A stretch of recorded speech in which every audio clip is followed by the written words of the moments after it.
PSC ഡയറിയിലേക്ക് സ്വാഗതം. Can പിടിച്ചെടുത്ത Indian വനിതകൾ.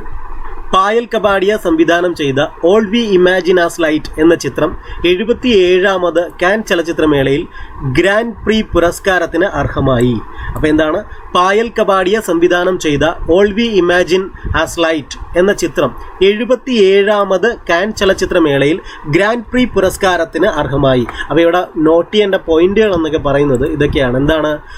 ഒന്ന്, ഇതിൻ്റെ സംവിധായക all we imagine as light എന്ന സിനിമ അല്ലെ, all we imagine as light എന്ന സിനിമയുടെ സംവിധായിക എന്ന് പറയുന്നത് പായൽ കപാഡിയയാണ്. പായൽ കപാഡിയ ഇത് 77ാമത് കാൻ ചലച്ചിത്രമേളയിലെ ഗ്രാൻഡ് പ്രീ പുരസ്കാരത്തിനാണ് അർഹമായിട്ടുള്ളത്. അപ്പോൾ ഇത്രയും കാര്യങ്ങൾ ഇത് വേണമെങ്കിൽ ഒരു നമുക്ക് സ്റ്റേറ്റ്മെൻ്റ് ആയിട്ടൊക്കെ ചോദിക്കാവുന്നതാണ് അല്ലെ, തെറ്റിച്ചു കൊടുക്കുക. 77 എന്നുള്ളത് 76 ഒക്കെ ആക്കി ചോദിക്കാം. അപ്പോൾ ഇതങ്ങനെ നമ്മൾ പഠിക്കുക.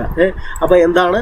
പായൽ കപാഡിയ സംവിധാനം ചെയ്ത all we imagine as light എന്ന ചിത്രം 77ാമത് കാൻ ചലച്ചിത്രമേളയിൽ ഗ്രാൻഡ് പ്രീ പുരസ്കാരത്തിന് അർഹമായി. ഇതാണ് ഇവിടെ കൊടുക്കുന്ന വിവരം. അടുത്തൊരു പോയിന്റ് നോക്കാം. മേളയിലെ ഏറ്റവും വലിയ രണ്ടാമത്തെ പുരസ്കാരമാണ് ഈ പറയുന്ന ഗ്രാൻഡ് പ്രീ പുരസ്കാരം എന്ന് പറയുന്നത്. എന്താണ്? മേളയിലെ ഏറ്റവും വലിയ രണ്ടാമത്തെ പുരസ്കാരമാണിത് അല്ലേ. ഇനി 30 വർഷത്തിന് ശേഷമാണ് ഒരു ഇന്ത്യൻ സിനിമ മത്സര വിഭാഗത്തിലേക്ക് തിരഞ്ഞെടുക്കപ്പെടുന്നത് തന്നെ അല്ലേ. അപ്പോൾ അതൊരു പ്രത്യേകതയാണല്ലേ. 30 വർഷത്തിന് ശേഷമാണ് ഒരു ഇന്ത്യൻ സിനിമ മത്സര വിഭാഗത്തിലേക്ക് തിരഞ്ഞെടുക്കപ്പെടുന്നത്. ഷാജിയൻ കരുണിൻ്റെ സ്വമാണ് നേരത്തെ മത്സരിച്ചിട്ടുള്ളത് അല്ലേ. അപ്പോൾ എത്ര വർഷമായിട്ടുണ്ടല്ലേ ആ സ്വം എന്ന് പറയുന്ന സിനിമയൊക്കെ ഇറങ്ങിയിട്ടല്ലേ. അപ്പോൾ നോക്കുക, 30 വർഷത്തിന് ശേഷമാണ് ഒരു ഇന്ത്യൻ സിനിമ മത്സര വിഭാഗത്തിലേക്ക് തിരഞ്ഞെടുക്കപ്പെടുന്നത് തന്നെ.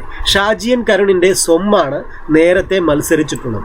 അപ്പോൾ ഇത്രയും കാര്യങ്ങൾ നിങ്ങൾക്ക് മനസ്സിലായെന്ന് വിചാരിക്കുന്നു. ഇനി നമുക്ക് അതിൻ്റെ തുടർന്നുള്ള വിവരങ്ങൾ നമുക്ക് നോക്കാം. പായൽ കപാഡിയ ഈ അഭിമാനകരമായ പുരസ്കാരം നേടുന്ന ആദ്യ ഇന്ത്യക്കാരിയാണ് അല്ലേ. അപ്പോൾ ആ സംവിധായകയുടെ പേര് നിങ്ങൾക്കറിയാലോ, പായൽ കപാഡിയ. ഈ അഭിമാനകരമായ പുരസ്കാരം നേടുന്ന ആദ്യ ഇന്ത്യക്കാരി. കാൻ ചലച്ചിത്രോത്സവത്തിൽ പിയർ അജന്യൂ എക്സലൻസ് ഇൻ സിനിമാറ്റോഗ്രഫി ബഹുമതി ഛായാഗ്രാഹകൻ സന്തോഷ് ശിവന് ലഭിച്ചിട്ടുണ്ട് അല്ലേ. ഈ പുരസ്കാരം നേടുന്ന ആദ്യ ഏഷ്യക്കാരനാണ് ഇദ്ദേഹം എന്ന് പറയുന്നത് അല്ലേ. അപ്പോൾ സന്തോഷ് ശിവൻ, അദ്ദേഹത്തെ നിങ്ങൾക്ക് ഇപ്പുറത്ത് കാണാം അല്ലേ. ഈ ചിത്രത്തിൽ കാണുന്നത് സന്തോഷ് ശിവനാണ്. അപ്പോൾ ഒന്നുകൂടി നോക്കുക, ഈ ചിത്രത്തിൽ നിങ്ങൾ കാണുന്നത് സന്തോഷ് ശിവനെയാണ്. അപ്പോൾ ഒന്നുകൂടെ നോക്കുക. എന്താണ്? കാൻ ചലച്ചിത്രോത്സവത്തിൽ പിയർ അജന്യൂ എക്സലൻസ് ഇൻ സിനിമാറ്റോഗ്രഫി ബഹുമതി ഛായാഗ്രാഹകൻ സന്തോഷ് ശിവന് ലഭിച്ചു. ഈ പുരസ്കാരം നേടുന്ന ആദ്യ ഏഷ്യക്കാരനാണ് ഇദ്ദേഹം.